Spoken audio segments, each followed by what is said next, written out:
ഇത് നമുക്ക് പരിപ്പും മുരിങ്ങാക്കോലും കൂടിയിട്ട് തേങ്ങ അരച്ച് കറി വെക്കുന്നതിന് നോക്കാം. അപ്പോൾ നമുക്ക് നോക്കാം ഇതിലേക്ക് വേണ്ട സാധനങ്ങൾ എന്തൊക്കെയാണ്.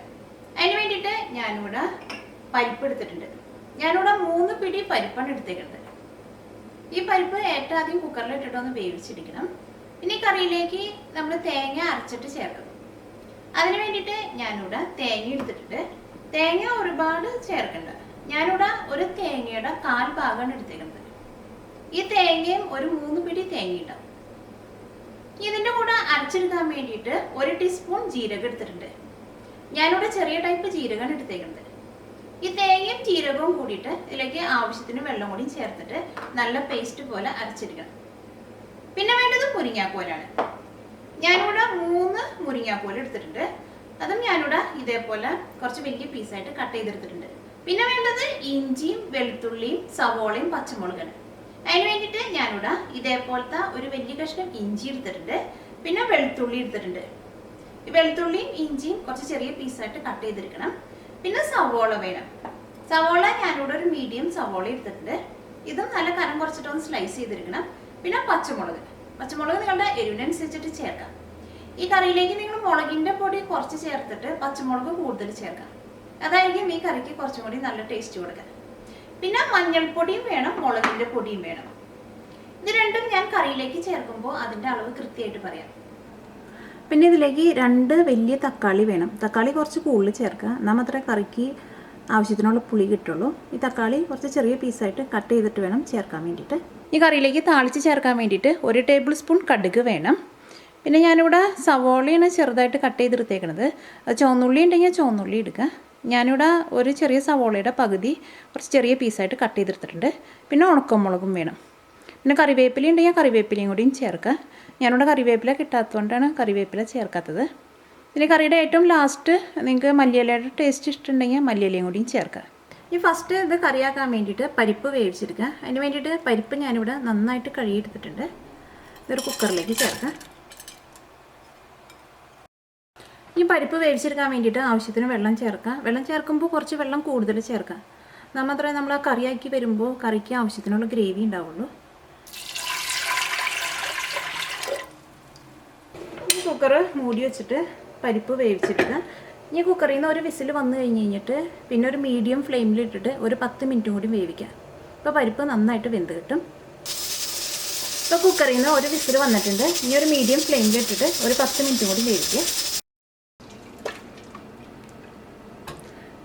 ഇപ്പോൾ പരിപ്പ് നന്നായിട്ട് വെന്തിട്ടുണ്ട്. അതൊരു വിസിൽ വന്നു കഴിയുമ്പോൾ പിന്നെ ഒരു 15 മിനിറ്റ് മീഡിയം ഫ്ലെയിമിലിട്ടിട്ട് വേവിച്ചെടുക്കുക.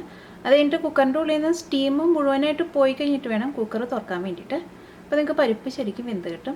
ഈ തേങ്ങ നല്ല പേസ്റ്റ് പോലെ അരച്ചെടുക്കുക. അതിന് വേണ്ടിയിട്ട് മിക്സിയുടെ ഈ ചെറിയ ജാറിലേക്ക് തേങ്ങ ചേർക്കുക.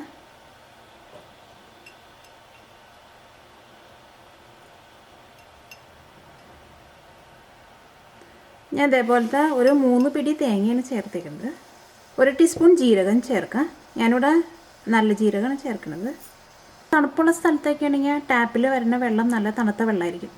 നല്ല തണുത്ത വെള്ളം ഒഴിച്ചിട്ട് ഒരു സമയത്തും തേങ്ങ അരച്ചെടുക്കരുത്. അങ്ങനെ തേങ്ങ അരച്ചെടുത്തിട്ടുണ്ടെങ്കിൽ ഈ തണുപ്പ് കാരണം കൊണ്ട് എണ്ണയ്ക്ക് നന്നായിട്ട് തെളിഞ്ഞ പോലെ വരികയും ചെയ്യും. തേങ്ങ ശരിക്കും അരഞ്ഞു കിട്ടിയില്ല. അത് തേങ്ങ പിഴിഞ്ഞ് തേങ്ങാപ്പാൽ എടുക്കുന്ന സമയത്തായിരുന്നാലും അങ്ങനെ തന്നെ നിങ്ങൾ വെള്ളം ചേർക്കുമ്പോൾ നല്ല തണുത്ത വെള്ളമാണെങ്കിൽ വെള്ളം പതുക്കൊന്ന് ചൂടാക്കിയിട്ട് ചേർക്കുക. പിന്നെ വെള്ളം ഒഴിക്കുമ്പോൾ ഒരുപാട് വെള്ളം ഒഴിച്ച് അരച്ചെടുക്കരുത്. അപ്പോൾ തേങ്ങ ശരിക്കും അരഞ്ഞു കിട്ടില്ല. തേങ്ങ ജസ്റ്റ് മുങ്ങിക്കിടക്കാൻ ആവശ്യത്തിനുള്ള വെള്ളം മാത്രം ചേർത്താൽ മതി.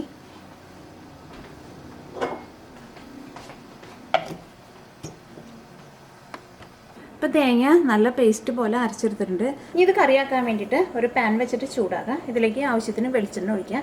ഈ കറി വെളിച്ചെണ്ണ ഉണ്ടെങ്കിൽ വെളിച്ചെണ്ണയിൽ ഉണ്ടാക്കുക. അപ്പോഴായിരിക്കും നമ്മുടെ നാടൻ കറിയുടെ ശരിക്കുള്ള ടേസ്റ്റ് കിട്ടുക. ഈ ചൂടായ വെളിച്ചെണ്ണയിലേക്ക് 1/2 ടീസ്പൂൺ നല്ല ജീരകം ചേർക്കുക. ഈ നല്ല ജീരകം ചേർക്കേണ്ടത് ഞാൻ ഏറ്റവും ആദ്യം പറഞ്ഞിട്ടുണ്ടായില്ല. തേങ്ങയുടെ കൂടെ അരച്ച് ചേർക്കുന്ന കാര്യം മാത്രമേ പറഞ്ഞിട്ടുണ്ടായിരുന്നുള്ളൂ. പക്ഷേ ഈ കറി വയ്ക്കുമ്പോൾ ഒരു 1/2 ടീസ്പൂൺ ജീരകം ഏറ്റവും ആദ്യം ഈ വെളിച്ചെണ്ണയിൽ ഇട്ടിട്ടൊന്ന് മുരിയിച്ചിട്ട് കറി വയ്ക്കാം. അപ്പോൾ കറിക്ക് ഒരു പ്രത്യേക ടേസ്റ്റ് ഉണ്ടാകും. ഇതിലേക്ക് ഒരു 1/2 ടീസ്പൂൺ നല്ല ജീരകം ചേർക്കാം.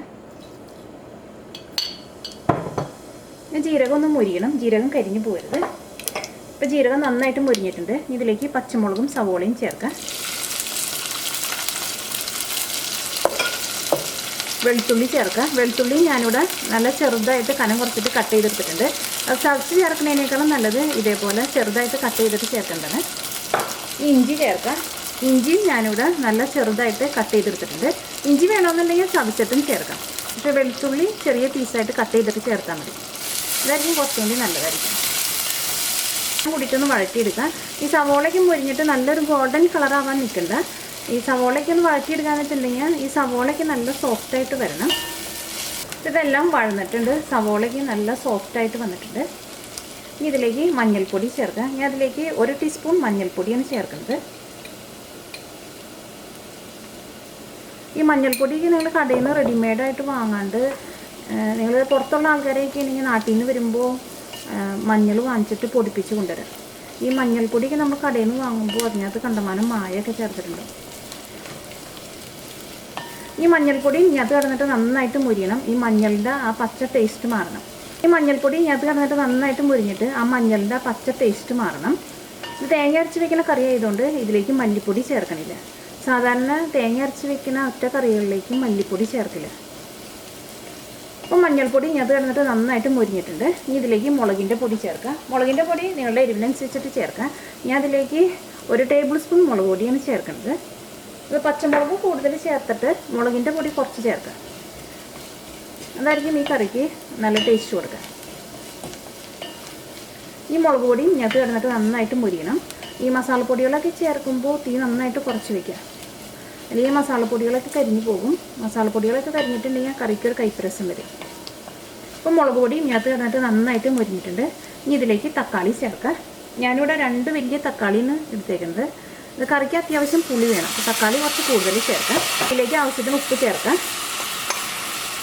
ഇപ്പോൾ കുറച്ച് ഉപ്പ് ചേർക്കാം. അത് കഴിഞ്ഞിട്ട് പിന്നെ നമ്മൾ പരിപ്പൊക്കെ ചേർത്ത് കഴിഞ്ഞിട്ട് പിന്നെ ടേസ്റ്റ് നോക്കിയിട്ട് വേണമെന്നുണ്ടെങ്കിൽ രണ്ടാമതും ചേർക്കാം.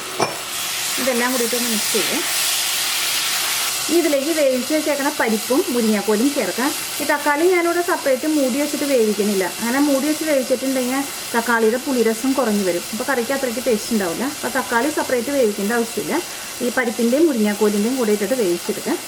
വേവിച്ച് വെച്ചേക്കണ പരിപ്പ് ചേർക്കാം. മുരിങ്ങാക്കോല് ചേർക്കാം. ഈ കറിയിലേക്ക് കുറച്ചും കൂടി വെള്ളം സെപ്പറേറ്റ് ചേർക്കുക. കാരണം ഈ മുരിങ്ങാക്കോലൊക്കെ ഒന്ന് വെന്ത് വരാൻ വേണ്ടിയിട്ട് കുറച്ചും കൂടി സമയം എടുക്കും. അപ്പോൾ ഇതിനകത്ത് കറി വെന്ത് വരുമ്പോൾ അത്രയ്ക്ക് ഗ്രേവി ഉണ്ടാവില്ല. അപ്പോൾ നമുക്ക് കുറച്ചും കൂടി വെള്ളം ചേർക്കാം.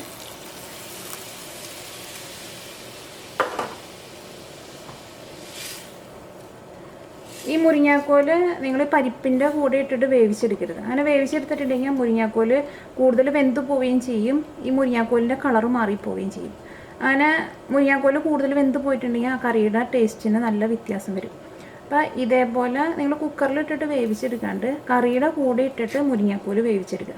ഈ മൂടി വെച്ചിട്ട് ഈ കറി വേവിച്ചെടുക്കുക. നന്നായിട്ട് തിളച്ച് കഴിയുമ്പോൾ പിന്നെ തീ പതുക്കെ ഒന്ന് കുറച്ച് വെക്കുക. അത് ആദ്യം തന്നെ തീ കുറച്ച് വെക്കരുത്. കറി നന്നായിട്ട് തിളയ്ക്കണം ആദ്യം തന്നെ. അപ്പോൾ അത് മൂടി വയ്ക്കുക. അപ്പോൾ കറി ഒരു പകുതി വേവായിട്ടുണ്ട്. ഇതിലേക്ക് തേങ്ങ അരച്ചത് ചേർക്കുക. തേങ്ങ നിങ്ങൾ അരച്ചത് ചേർക്കുമ്പോൾ കറിക്ക് ഗ്രേവി കുറവ് പോലെ തോന്നുന്നുണ്ടെങ്കിൽ ഈ തേങ്ങയുടെ കൂടെ കുറച്ച് വെള്ളം കൂടിയും വേണമെന്നുണ്ടെങ്കിൽ കറിയിലേക്ക് ചേർക്കാം. കറി തിക്കായിട്ട് തോന്നുന്നുണ്ടെങ്കിൽ അത് തേങ്ങ അരച്ചത് ആദ്യം കറിയിൽ ചേർക്കണ്ട. ഈ മുരിങ്ങാക്കോലൊക്കെ ഒരു പകുതി വേവായി കഴിയുമ്പോൾ തേങ്ങ അരച്ചത് ചേർത്താൽ മതി. ഈ കറി മൂടി വയ്ക്കാം. ഇപ്പോൾ കറി റെഡി ആയിട്ടുണ്ട്. ഈ കറിയിലെ മുരിങ്ങാക്കോലൊക്കെ നന്നായിട്ട് വെന്തിട്ടുണ്ട്. ഈ മുരിങ്ങാക്കോല് വെന്ത് കഴിയുമ്പോഴും ഇതേപോലെ നല്ല ഗ്രീൻ കളറിൽ തന്നെ ഇരിക്കണം. മുരിങ്ങാക്കോല് കൂടുതൽ നേരിട്ട് വേവിച്ചിട്ടുണ്ടെങ്കിൽ മുരിങ്ങാക്കോലിൻ്റെ കളറ് ഒരു യെല്ലോ കളറ് പോലെ വരും. അപ്പോൾ കൂടുതൽ നേരിട്ട് വേവിച്ചിട്ടുണ്ടെങ്കിൽ മുരിങ്ങാക്കോല് കഴിക്കുമ്പോഴും അത്രയ്ക്ക് ടേസ്റ്റ് ഉണ്ടാവില്ല. അപ്പോൾ മുരിങ്ങാക്കോല് ഒരുപാട് നേരം ഇട്ടിട്ട് വേവിക്കണ്ട. മുരിങ്ങാക്കോലൊക്കെ പെട്ടെന്ന് വെന്ത് കിട്ടും. ഒരു 10 മിനിറ്റ് കറി നന്നായിട്ട് തിളച്ചിട്ടുണ്ടെങ്കിൽ മുരിങ്ങാക്കോലും വെന്ത് കിട്ടും. ഈ കറിയിലേക്ക് താളിച്ച് ചേർക്കാം. ഈ കറിയിലേക്ക് താളിച്ച് ചേർക്കാൻ വേണ്ടിയിട്ട് ഒരു ചെറിയൊരു പാൻ വെച്ചിട്ട് ചൂടാക്കുക. ഇതിലേക്ക് ആവശ്യത്തിന് വെളിച്ചെണ്ണ ഒഴിക്കുക. ഈ ചൂടായ വെളിച്ചെണ്ണയിലേക്ക് 1 ടേബിൾ സ്പൂൺ കടുകിട്ട് പൊട്ടിക്കുക. കടുക് പൊട്ടിക്കുന്നത് എന്തിനാണെന്ന് വെച്ചിട്ടുണ്ടെങ്കിൽ കടുക് പൊട്ടിക്കാണ്ട് നമ്മൾ കടുക് കഴിച്ചിട്ടുണ്ടെങ്കിൽ കടുകിനൊരു കൈപ്പരസം ഉണ്ടാവും. ഇപ്പോൾ കടുക് നന്നായിട്ട് പൊട്ടിയിട്ടുണ്ടെങ്കിൽ ഇതിലേക്ക് ഉണക്കമുളക് ചേർക്കാം.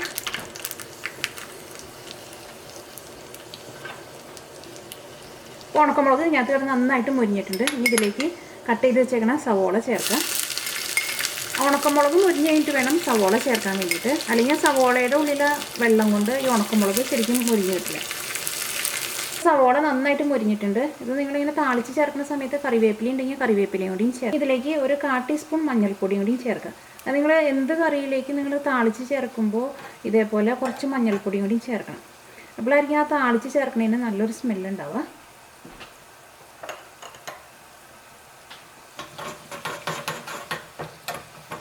മഞ്ഞൾപ്പൊടി ചേർത്ത് കഴിഞ്ഞിട്ട് മഞ്ഞൾപ്പൊടി ഇങ്ങനത്തെ കിടന്നിട്ട് നന്നായിട്ട് മുരിയണം. നമുക്ക് തീ ഓഫ് ചെയ്യാം. ഇത് കറിയിലേക്ക് ചേർക്കാം. ഈ കറിയിലേക്ക് കുറച്ച് മല്ലിയില ഇട്ടിട്ട് ഈ കറി ഒന്ന് ഗാർണിഷ് ചെയ്യുക. അത് മല്ലിയിലയുടെ ടേസ്റ്റ് ഇഷ്ടമുണ്ടെങ്കിൽ മാത്രം മല്ലിയില ചേർത്താൽ മതി. ഇപ്പം മുരിങ്ങാക്കോലും പരിപ്പും കൂടിയിട്ട് തേങ്ങ അരച്ച് വെച്ച കറി റെഡി ആയിട്ടുണ്ട്. ഈ കറി ഉണ്ടാക്കിയെടുക്കാൻ വേണ്ടിയിട്ട് നല്ല എളുപ്പമാണ്.